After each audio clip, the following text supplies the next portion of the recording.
Daanii fi Meeriin maaliif nu duuba dhattee Abiraamidhaan argatte jechuudhaan Ruutaatti qabaman. Ashamaa akkam jirtu hordoftoonni kiyyaa marti keessan siniin jechaa subscribe like gochuun akka sinna jabeessitan siniin jechuun barbaada. Egaa Daanii fi Meeriin haala ajaa'ibaatiin haaraniitoo dhufaniitoo jiru jechuudha. Maaliif jennaan yaanni isaanii fi kaayyoon isaanii galma waan isaaniif hin geenye akkasumas illee yeroo duraa yeroon viidiyoo Hermeellaa irratti dubbachaa ture Meeriin baay'ee Ruutaatti qabamteetoo jirti jedhee dubbadhee ture jechuudha. Isaan immoo kinoo viidiyoodhaan dhufaniitoo jiru jechuudha. Kaleessaa Meeriitu nageesse dhaqee wanta jetteeni fidhe jechuudha. Maaliif nu hidhaanii nu gurraachessita minamina kan jedhaniin jechuudha. Ruutaa namoonni baay'een ijoollota kana lamaan Meerii fi Daanii seexanootadha of jalaa baasii jedhaniini dubbachaa turani. Haayee jalqaba gaafa handeettee Ruutaa manaa baatu yeroo garatti hin baatiin dura handeettee Meerii fi Daaniitu manaa baasee jechuudha. Sanarraan booda tokko lama gaafa jedhu kinoo hanga har'aatti iddoo kana ga'e jechuudha. Sinii galeera. Abrahaamii osoo ishiin irratti hojjechuu baattee warroota ishii ani jechuun ennaa teessaniitti yaaddanii warrumamee Ruutaan faana ta'aa obboloota kootidha haadhota kootidha jechaa turtee Roobeel Abbuushaa fa'ii Meerii irra ilaalaati jechuudha. Taa'atu hadhaame hojii isaanii jechuudha. Hojii seexana silsaa siddistii dhugaa dubbachuuf taanaan jechuudha. Maaliyyuu haa ta'u ammamiyyuu aballeessitu ofishiitiifuu gaddarra jirti. Gaa'ila ishii dhabsiisaniiru waan isaan godhi jedhaniin ishii jechuun akkuma gaariitti lafa isaan jedhanitti deemuu irraatiin kan ka'e mana ishii burjaajessitee ishiinis har'a innaa dhufanii akkattiin akka sareetti jechuudha taasaanii miskiina eenyummoo jettan asirratti Dassitaas waamanii in jaalataa maal akka inni barbaadu maal akka inni taasa'u waan ibsachuu qabu ibsatu. Inni shidhan jaalataa jaalala keessa jira. Maaliif akka isheen achi dhattu wanti beenu tokkollee hin jiraatu. Nu maqaa nu balleessisaadha kanii isaan jedhan jechuudha. Gaa'ii yeroo kanatti dhufee akkamisii fi Ruutaan maal jennaan qulfii manas harkaa fuuteetti yaanni ishee akkami jennaan yeroo tokko jirti gaafan jedhe hin baati. Amma garuu isa duraarra amma wayya jedheetti yaada. Kanii inni jedheen jechuudha. Gidduu kanatti Ruutaan gaafa dhuftu nagaa gaggaafatti gaafadhaan xiqqoo isheetti dhidhiita'uu eegalanii maalidhaan natti Hermeellaa dhattee argattu Abiraamin dhattee argattu sababni isaa maalidhaan inala jennaanii waan hundumayyuu hin beektu sirrittidhaan hin beektu waan hundayyuu immoo sananii dhiisee keessaa bahuudha jedhe sintu akka haaraatti na eegalchiisuu jalqabe naanii akkam ta'aa jirtaa jettee maal ta'aa jirtaa baay'eetti baala goofteettiin jechuudha. Afaan keembaniin calli jedhila sindhaa fa'ee jettiin jechuudha mucayyoodhaan jechuudha. Maali jechuun haadhoo kootii kallattii kamiiniyyuu faanaan ta'a biraan dhaabadhaa gaddishii gadda kootii jettee jechuudha. Mee maalidhame ofiinuu namoonni baay'een buziyyeen itti qabamteetti Ruutaatti nagantee akkana ishii gorsu ishii faana ta'e miti jettee dubbachaa akka turteen beektu sittillee akka qabamtee jirtullee hin beektaa. Ishimtillee garaa qulqulluullee haa qabaattaa jennu buziyyeemtillee jechuudha. Mee jechuudha hin gammadillee wanti tokkollee ta'alleettee namoonni karaa isaa jiran hin gammadulleetteellee maaliyoo jechuun hidhata ofitti godhatta raba kee kanatti. Daaniin dhiisi durattu jechuudha. Ati dubartii miti dhalee dhala jalaa qaba jetteetta miti si dhiiseera miti abbaa manaan kee kaleessaa sun. Meerii dhugaa dubbachuuf tanan ati dubartiiyyuu miti jechuudha. Waan gootan dhabdanii tokko lama jettanii Abiraam kana irratti jechuudha kiyyoon sinin kiyyeessinin jiru xaxaan siniin xaxiin hin jiru bool'i siniin qotiin hin jiru sinii qabamuu didee jennaan jechuudha walitti dachaatanii jechuudha wal nyaachuu wal ciruu eegaltanii akka kanaatti jechuudha daasitaan immoo dubbatu jalqabayyuu jechuudha hin dubbatu gaafa Ruuttaa bira dhufeeyyuu hin dubbatu inni warri kaantu dubbataaf malee jechuudha maaliif caljettaatti hin dubbattu hin haasoftu jettiin jechuudha na si'ii jedhaniiti meedaanis ta'e meeris ta'e si'ii jedhaniitidha maal hojii bira dhadhate Abiraam bira jennaani innati halkan dhaxxoo maalidha atte halkan sa'aatii afuriin dhaxxee jira innati jettee balbala isaa fuuldura dhaabbattee inni bilbila nutti bilbiluuf maaliif jennaan hin bilbilanii hin dhadheeni jetteen jechuudha gaafa kanaa maaf bilbilaan kaas ture jennaan isatu waan ta'e naan jedhe isa baanis immoo isatu naa bilbilee eessa deemtanaan jedhe malee ani uma tokkoyyuu hin jenneeni maalidha kan iddoo qalabatii nageesse si'idha kootu dhadhee ilaallanaan jetteeti jennaan isayyuu akka badiisaa gara badiisatti fudhatteetu lakkaatoo jirte dhedaaniin jechuudha na ani maaliif akka si geesse beektaare jennaan ani maalin beekaa jette yeroo kanatti akka si'iif ati garaa kutattu jedheeni achi si geesse jennaan ati anaan gurraachessitee ofii keetiidhaaf addaachuuf kana ina deemte yoo ta'e dogoggorteetta waan hin godhin tokko immoo gooteetta yeroo naan jettu si jalaa callisuu hin danda'u jireenya koo situ jiraachaa jira jiruu koo situ jiraachaa jira ani baay'ee si kabajee iddoo sii kennee lafa sii kennee akka barbaadde jireenya koo keessatti kan ta'aa ture si'idha yoon si kabajeyyuu ati garuu akka barbaadde akkana irratti dubbattuuf iddoo siif illadhu lafa siif illadhu waan ta'afetu afa maleetteen jechuudha Ruuttaan jechuudha na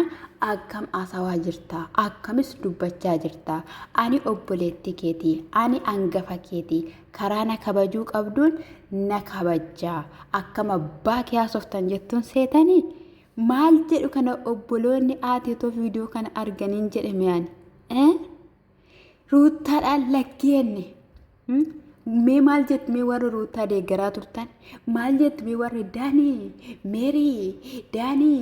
Meerii Ruuttaa ittanii harka walitti reebaa turtan maal jettu ani guyyaa gaaf tokko lafa Daaniin jirutti dubbachaan turan namuma fakkaatinatti mul'atu jawwii wayinatti fakkaata malee jechuudha deeggara warri turtan warri jabeessaa turtan kinoo akka kanaatti jechuudha ibidda keessa seente jirte mucayyoon jechuudha boolle kutaniifi jechuudha yeroo darballee iyyuun illee maal jedhe yeroo gabaabaa keessatti si kuffisu si xaxanii si kuffisu jedheen jechuudha waan baay'een ganaa gadi baa waa'een isaanii keessatti waa'ee Meerii fi waan Meeriin Ruuttaarratti hojjette yoo ishiin tokko lama jetteen baaseen argitu jechuudha dhugaa dubbachuudhaaf taanaan jechuudha naa yoo doorsiste malee jechuudha akka ishiin nama dhabdu akka ishiin booda boochu waan baay'ee isaa jedhameera Ruuttaadhaan gaa'ela ishee akka sirreeffattuuf garuu isaan faana jiranitti akkamittiidhaan si irratti kana godhe si irratti sana godhe si irratti kana godhe jechuudhaan mucayyoo kiyyoo keessa galchanii gaa'ela ishee dhabsiisanii nama akka dhabduyyuu taasisaniitu jiru eenyu faana jira mee Ruuttaa wajjinii eenyu faana jira eenyu wajjiniin dhaabatee jira Ruuttaa wajjiniidhaan eenyu bukkee ishee jira eenyu abbaa manaa kee caala sitti dhiyaata eenyu abbaa mucaa kee caala sitti dhiyaata otoo sossobdee of deeffatte otoo sossobdee galfatte silaa har'a kun hundumtuyyuu sirraan ga'u jechuudha si harkaa nyaatanii deebi'anii si nyaatan danda'e amma gochuun hin danda'amu jechuudha dhugaa dubbachuuf kun baay'ee tokko nama dabbara dhugaa rabbii itti mameetira kana booddee har'a kaastee Abiraam jalaan kaatee kan si jaallatu Azira kinoo itti heerumeeti gadi taa'i maal isin heenyudha jalqaba irratti heenyuutti daani abbaa barbaaddetti hirmtee abbaa barbaaddetti dhiistee mirga ishiiti ani dhiiseeraa jetteem ani bira darbee cufeeraa sintu kaasee siniin jetteetoo jirti jechuudha qamamtanii jedhaan Ruuttaan kun ajaa'ibdum dhugaa dubbachuuf ijoolleen daa'imni illee jechuudha waa hin diddi jechuudha gaafa abbaa manaa kee qullaa qulqulluu kee baafattee jala ceeftu jalaa akkana irratti goonaa akkas irratti taasisnaa siin jedhanii umurii guutuu waan si faana ta'an sitti fakkaate nutillee waggaa 2 wayii waggaa 1 wayii si faana ta'u bukkee keen ta'uu si jabeessu jennee yaadna turre. Isaan garuu ji'a tokko yookiin immoo ankati gadda kee diigumsa gaa'ela keetiidhaaf maaltu dhalate jettee akkati yaadnellee sirratti taasisaniitoo jiru jechuudha. Dhugaan siin jedhe dhugaa gana ani yeroon akkatti itti yaadu ilaa gaafuma dubartii waan tokko goote dhiirri waa sirratti godha kana beeki dubartiin amtuudha. Jalqaba isaayyuu gaafa inni nasi argatee dhufu ol fuutee kaballaa xirqimitti goote. Edda isa kana jechuudha isa kana sababeeffattee kan manaa baate jechuudha. Jalqaba isaas guyyaa tokko Abrahaamii xiggee fudhatee darba zayitii deemee jettee waamtee yeroo darbe isin hojjedheera viidiyoo sana isinii fidee jechuudha. Na qaffaaftee na jibbisiiste na qabatiin jette yeroo baay'ee jechuudha. Ruutaan Abrahaamidhaan iddoo ifitti rurrukutte fiidoon isaa jira jechuudha. Iddoo ishiitti ciniinnatti ofirra darbatte ni jira jechuudha. Isinii galeera. Kanarraatidhaan kan ka'e hubachuu fi waan dadhabdeef yaaduu fi waan dadhabdeef jecha Abrahaam bahe jalqaba isaa. Isinii galeera. Abrahaamii natsii sana waan argateef dursee qabaachuu mala ture. Maaliif argatte wajjin arganne hojjettee qalbii fi yaadaan miti kan gaafatte gaaficha. Wajjin arganna jennee isaa jettee ol fuutee kaballaa xirqimitti goote. Tasgabbaa jennaan ammas deebistee kaballaa xirqimitti goote jechuudha. Sanarraan kan ka'e akkamittiidhaan dhiira rukutti jechuudhaan wantoonni baay'een taasifamaa dhufe jechuudha. Sossobnaan sossobamuu didde. Kadhannaan kadhatamuu didde. Maal takka ta'u meeshee. Inni kamiin da'uma biraa. Dhugaa rabbi inni kamee. Mucayyoon sirma bakka hin dhageessu maaliif bakka waan namni jedheen malee gaarii tokko itti hin dhageessu gurri hin dhaga'u. Sijjamar jechuudha. Maal namni sossobamu gaa'ilamu. Isayyuu dhalamee dhaltee of jalaa qabdi. Gaafa abbaan dhaabate, gaafa riyaan dhaabate, gaafa obboleettiin dhaabatte sossobdu. Sossobamu namni of hin ilaalu namni. Ergasuma gaafa natsiin dhufte sanam maaltu manaa ishii baasame. Maa sossobamtee caati nyaattootaan manaa baati. Ani dhugaan siniin jedhe afurri wayirra qubachuun dudammayyuu sinittan himanii ruutarra jechuudha. Maaliif jarittii ishiin kun waashaa seexanaa keessa boolee keessa oolte waanta ta'eef jechuudha. Sinii galeera. Gochaan Hermeellaa gochaan Meerii immoo gara biraatti iyyuu akkisa jechuudha. Kun baay'ee nama dabbara. Baay'ee nama dabbara maal abbaa kee godhatan naaf hin jettuun. Mucaan caawwettee yeroo sanaa wantaan akkatti narratti hojjettu barbaadu. Situu kana keessa na galcheette. Inni kun immoo zimmeedha calleedhe si yaadan gaafa waan hin taane nubatiin calleedha zimmi jedhe jechaan kan turte jechuudha. Dastaadhaan illee jechuudha. Dastaan immoo miskiinamaan beeku si jamarii homaa tokko wantumti galeef iyyuu hin jiru mucaa. Eessaa dhufee kiyyoo keessa kagal. Yoo isaan immoo dastaa fi ruutaa walitti dhufanii taana yoo isaan deebi'anii gaa'ela ishii kanan deegee inni ilaaltu gudii ammas. Booda bakka Meeriin biraa kuttee daran akka taasisa wayii ta'ee jechuudha.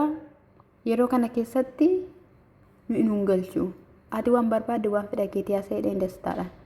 Achi booddee malaasaa haasofneerra anii fi ati waan baay'isaa haasofneerra iyyuu fa'ii taanee dubbannee jirra. Kanadha wanti biraa hin jiru. Isaas immoo mucaas immoo kan itti kennu barbaadeef ala deemee waan isa sirreeffadhu waan hin qaba waan hin jedheefidha. Jennaan ija babaasee ilaalee jechuudha. Daaniin iddoo sanatti booda deemi bakka deema namna gaafa inni jedhu lammata iddoo kiyyan ga'inaa fakkeessitoota ittee biraa kuttee jechuudha. Meeriinis yeroo biraa deemtu deemi maaltu natti fayyuu hin da'uun jireenya koo keessaa baay'atteen jechuudha. Argitanii kanaafiyyuu ani akka kiyyatti baay'ee tokko dhugaa rabbii baay'ee tokko gaddee fi baay'ee tokko natti dhaga'ame jechuudha. Kinoo wajjiniin shubbistee wajjiniin lafa dhiistee dhugaa dubbachuuf taanamee jechuudha. Namti isheen dhiyoo kana keessa Abrahaam wanti inni ruutaa godhe tokko yoo jiraate dhiisee bahe malee amina tokko irratti yaadeen beeku. Oma waan miidhee ishii dabaddabsise tokko illee hin qabu. Otoo ishiin qalbiin qabatteetti ta'ee dhugaa dubbachuuf taana gisee sadii deebi'eera Abrahaam. Gisee sadii deeffatteetti. harka keessa galfatteetti. Keessattuu yeroo deesse kaate sana yeroo buttaa jiraa jirtu jechuudha. Garuu sirratti hojjedheetteen caati nyaatota fidatteetu sirratti hojjedhe. Har'a immoo sirratti hojjetame. Argite akkatti namarratti hojjetamu? Argite? Ati haaloo Abiraam irratti ba'uuf gaafa deemtu warri si faana haaloo irratti ba'uudhaaf jedhan sirratti dhufanii haaloo bahan. Kinoo kanadhaa jedhe. Cubbuun Abirahaam cubbuun Ruutaa Abirahaamiin kukkutaadha miti garuu sitti argachaa jira. Wallaalummaa keettidha. Maal abboo eessatti dubartiin akkana taatame eessatti dubartii waan akkana hojjettame waan maara tokko nutti agarsiiste ati. Waanuma ajaa'ibaa akkatti sossoban beektaa akkatti irratti hojjetan beektaa akkatti gaala diigan beektaa akkatti nama faana walii galanii sossobamne anatu beeka kan jedhani bakka isa kana bichaa tafe kana irratti bichaa naaf afarrama isa kana bichaa tafe gaashee bira waraqanni gizzee sadii dhaqeera beektu miti gizzee sadii yeroo buttaa jiraadhattu turte jechuudha. Kana irratti naaf afarrama akka inni naaf afarramu qofan barbaade eefa gaashee kee jechaa turte jechuudha. Siif arramamee kinoo jaarittiin sirratti hojjechuu eegaltee keengiruut Ruutaan keessaa har'a kan falaa taate jechuudha. Haala kanadhaani atammaa qalbii jijjiirraas barbaachisa Ruutaa. Deemi maatii kee bira haadha kee bira dhaqi. Bayi wakaba kana keessaa Ruutaa. Boruu si miidhaa siin jenne miti. Boruu si geetti rakkoo keessa buutaa siin jennaan diddeetta waan ta'eef amma bayi mana kee qullufadhuutii hojjettuu kee fudhadhuutii haadha kee biratti dhaqee ragaa jedhime gorsa isaanii fudhadhu. Baay'ee tokko nama dabbara dhugaa dubbachuudhaaf taanani xineessi ifaa kennu si haa gargaaru. Maali energitu meermeellaa energitu akkatti ishiin obsaan lakki walitti buuna lakki nu yaadeeti iddoo ishiin jettee baay'ee sanatti har'a mataa kiyya na seente akkasitti akkas.